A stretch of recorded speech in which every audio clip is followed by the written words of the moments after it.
ماں کی قربانی۔ ایک چھوٹے سے گاؤں میں احمد اپنی ماں کے ساتھ رہتا تھا۔ احمد کا باپ ایک حادثے میں اس وقت دنیا سے چلا گیا تھا جب احمد صرف 5 سال کا تھا۔ اس کے بعد احمد کی ماں نے اپنے بیٹے کی پرورش کے لیے دن رات محنت کی۔ وہ کھیتوں میں کام کرتی، کپڑے سلائی کرتی اور لوگوں کے گھروں میں صفائی بھی کرتی تاکہ احمد کو تعلیم دلوا سکے۔ احمد ایک ذہین بچہ تھا۔ وہ ہمیشہ اپنی کلاس میں اول آتا تھا۔ اس کی ماں چاہتی تھی کہ احمد بڑا ہو کر ایک کامیاب انسان بنے تاکہ وہ زندگی میں کوئی محرومی نہ دیکھے، لیکن احمد کو معلوم تھا کہ اس کی ماں کتنی محنت کر رہی ہے۔ وہ اکثر سوچتا کہ وہ بڑا ہو کر اپنی ماں کے لیے بہت کچھ کرے گا۔ وقت گزرتا گیا اور احمد نے اپنی تعلیم مکمل کر لی۔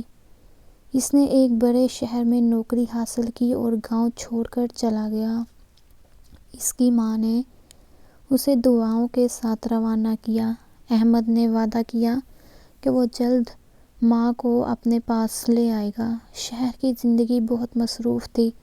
احمد صبح سے رات تک کام کرتا اور پیسے جمع کرتا رہا تاکہ اپنی ماں کے لیے خوبصورت گھر خرید سکے، لیکن اس دوران وہ اپنی ماں سے رابطہ کرنا بھول گیا۔ کبھی کبھار فون کرتا لیکن بات جلد ختم ہو جاتی۔ ماں ہمیشہ اس کے فون کا انتظار کرتی رہتی مگر کبھی اس سے شکایت نہیں کرتی تھی۔ ایک دن احمد کے پڑوسی نے اسے فون کیا اور بتایا کہ اس کی ماں بیمار ہے اور کئی دنوں سے کھانا نہیں کھا رہی۔ احمد فوراً گاؤں گیا۔ جب وہ اپنے گھر پہنچا تو اس کی ماں بہت کمزور ہو چکی تھی۔ اس کی آنکھوں میں خوشی تھی کہ احمد واپس آیا ہے، لیکن اس کا جسم اتنا کمزور تھا کہ وہ اٹھ بھی نہیں سکتی تھی۔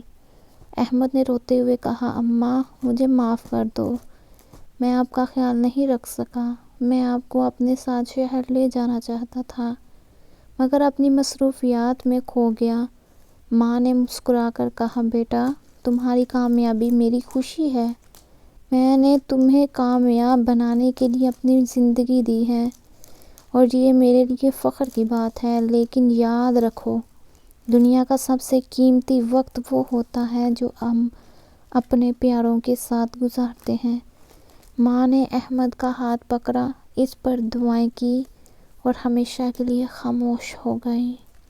احمد نے اپنی ماں کو دفنایا اور گاؤں میں ہی رہنے کا فیصلہ کیا۔ اس نے اپنی ماں کی بات کو دل سے لگا لیا اور باقی زندگی اپنے پیاروں کے ساتھ گزارنے کا عہد کیا۔